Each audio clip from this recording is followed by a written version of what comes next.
Welcome to the Salmon Runs YouTube. Enjoy the video.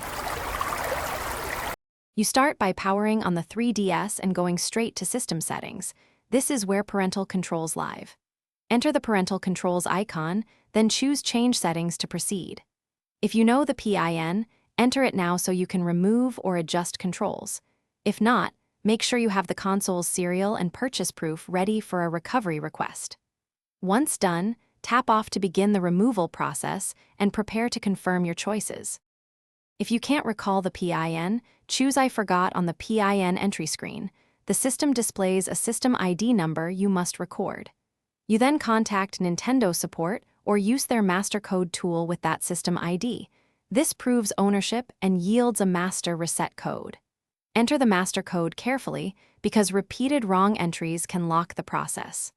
Once accepted, the system will allow you to change or disable parental controls. After receiving the master reset code or entering your PIN, go to Parental Controls and select Off, then confirm to disable restrictions.